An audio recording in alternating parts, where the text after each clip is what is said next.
अब तक आपने सुना, चौथी कक्षा के बच्चों ने खेल ही खेल में व्याकरण से दोस्ती कर ली थी। परीक्षा आई, पर इस बार उनको कोई डर नहीं था। ये खास तरीके से सीखने वालों की खास परीक्षा थी। ऐसा क्या खास था इसमें? आइए सुनते हैं। परीक्षा के दिन मेरे मन में शांति थी। मेरा कलेजा धड़कता न था। मन में पास फेल की दुविधा न थी। मेरे अनुभव के अनुसार तो चिंता का कोई कारण ही नहीं था। सभी बच्चों से मैंने कह रखा था, जो कुछ हम रोज करते हैं वही आज भी करना है। परीक्षा में तो सब वैसे ही पास हैं। आज तो बस हमें अपना काम दूसरों को दिखाना है।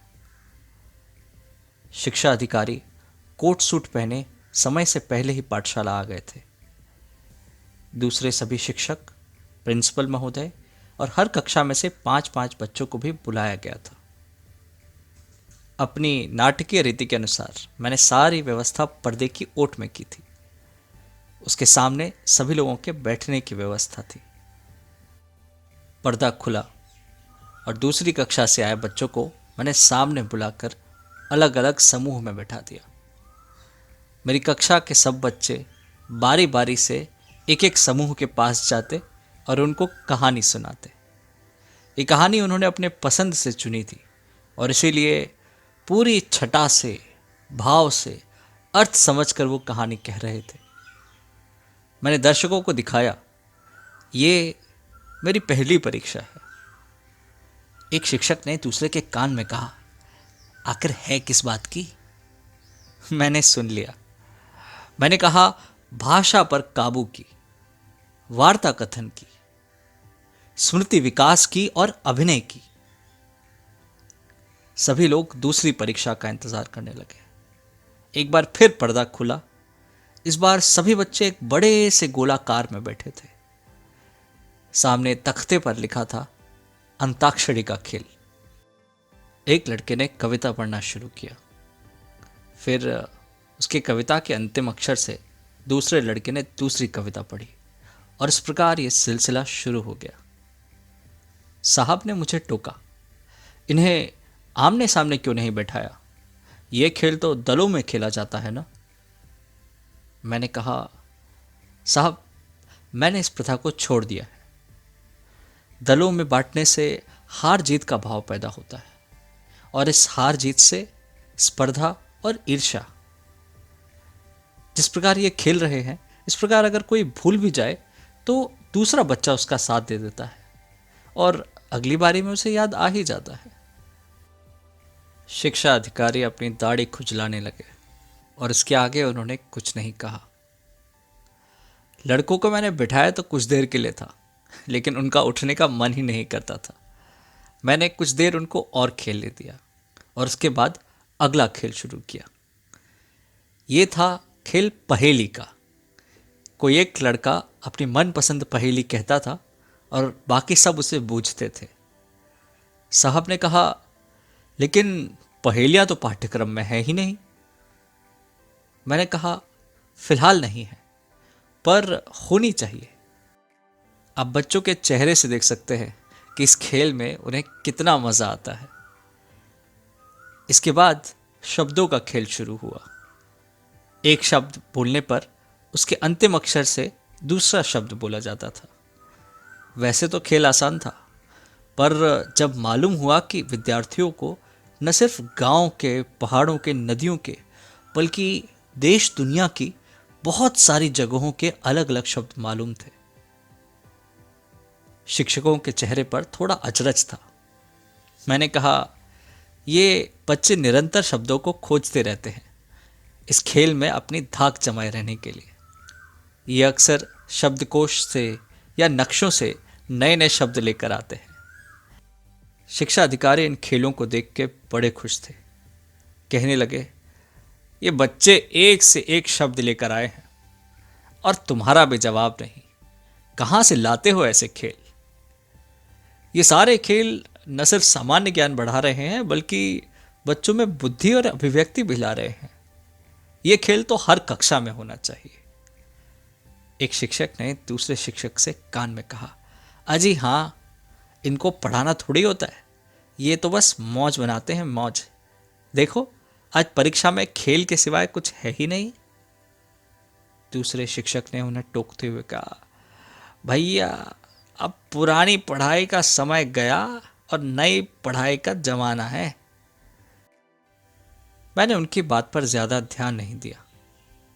जब कक्षा की सारी गतिविधियां खत्म हो गईं, तो मैंने सीटी बजाई और सारे लड़के कक्षा से बाहर आ गए।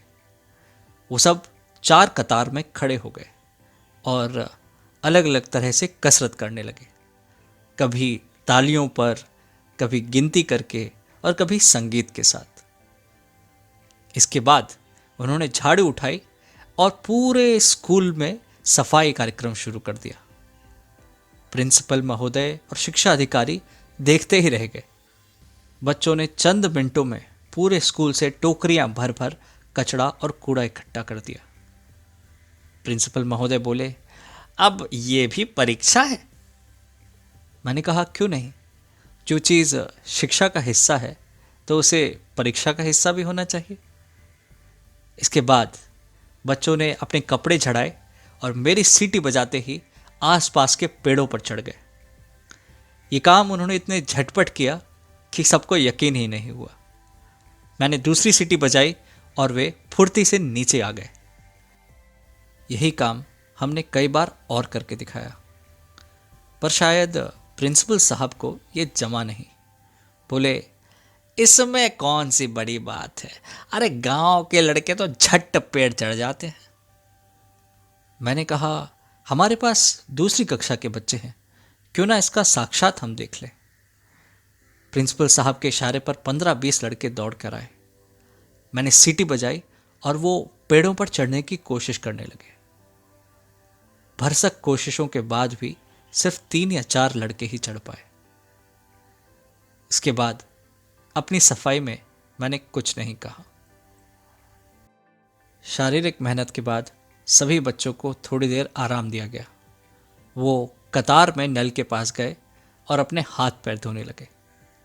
उनके कपड़े व्यवस्थित थे, बाल बराबर कटे हुए थे और नाखून भी साफ थे। शिक्षा अधिकारी इन सब बातों पर गौर कर रहे थे।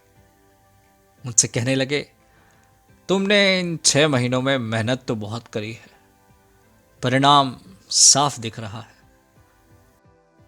प्रिंसिपल महोदय पीछे से बोले, हो गई परीक्षा या अभी और कुछ भी दिखाना बाकी है? मैंने कहा, अभी आखिरी और सबसे ज़रूरी चीज़ तो बाकी है। मेरा आप सबसे आग्रह है कि उस कमरे की ओर चले। प्रिंसिपल साहब बोले, अरे हाँ, उस कमरे के बारे में तो भूल ही गया था। कई हफ्तों से उसमें जमावड़ा लगाया है और किसी को देखने ही नहीं देते। आज पता चलेगा। सब लोग कमरे में आए। शिक्षा अधिकारी ने घुसते ही बोला, वाह, ये तो तुमने संग्रहालय बना दिया। मैंने कहा, जी हाँ, ये सारा काम बच्चों ने किया है। ये सारी सजावट, ये सारे सामान वही इकट्ठा करके लाए हैं। उनको यकीन नहीं हुआ। सजावट बड़ी कलापूर्ण थी। सब लोग घूम घूम के बच्चों की लाई चीजें देखने लगे। ये सब चीजें लाए कहां से? क्या ये बच्चों ने खोजी हैं? जी हाँ, सुबह सुबह लड़के यात्रा पर निकलते हैं। इसके अलावा कभी कभी स्कूल के समय भी हम हवाखोरी के लिए नदी के पास जाते हैं। वहीं से बच्चे कुछ न कुछ इकट्ठा करके लाते हैं और इसी से इस तरह का पूरा संग्रह बन गया है। ये तो बड़ा ज़बरदस्त काम किया आपने। शिक्षा अधिकारी ने कहा, अब इसे तोड़िएगा मत। इसे देखने तो आसपास के गांव के बच्चे भी आ सकते हैं। मैंने अपनी सहमति जताई। हम घूम घूम के संग्रहालय के कोने देखने लगे। कहीं पर मिट्टी के खिलौने रखे थे तो कहीं पर पत्तों और बीज के नमूने, कहीं जीवांश रखे थे तो कहीं बच्चों की लिखाई के नमूने। जी हाँ, मैंने सबको बुलाते हुए बोला, ज़रा इधर गौर कीजिए। इन गत्तों पर बच्चों की लिखाई के नमूने हैं। ये उनकी 6 महीने पहले की लिखाई है और ये समय के साथ उनकी प्रगति है। सभी लोग आश्चर्य और प्रशंसा की दृष्टि से इन सभी नमूनों को देख रहे थे। एक शिक्षक ने दूसरे के कान में कहा, जरूर इन्होंने 4-5 लड़कों को छांट कर ये नमूने बनवाए होंगे। ये बात मुझे खटक गई। मैंने तुरंत जवाब दिया, ये बच्चों को छांटने का काम मैं नहीं करता। अगर आप गौर से देखेंगे तो आपको मेरी कक्षा के हर बच्चे के नमूने मिल जाएंगे। उन सब ने प्रगति की है, कुछ ने थोड़ी ज्यादा, कुछ ने थोड़ी कम। संग्रहालय के अंत में किताबों का एक ढेर लगा था। मैंने ये सारी किताबें जो पुस्तकालय में जोड़ी थी सबको दिखलाई।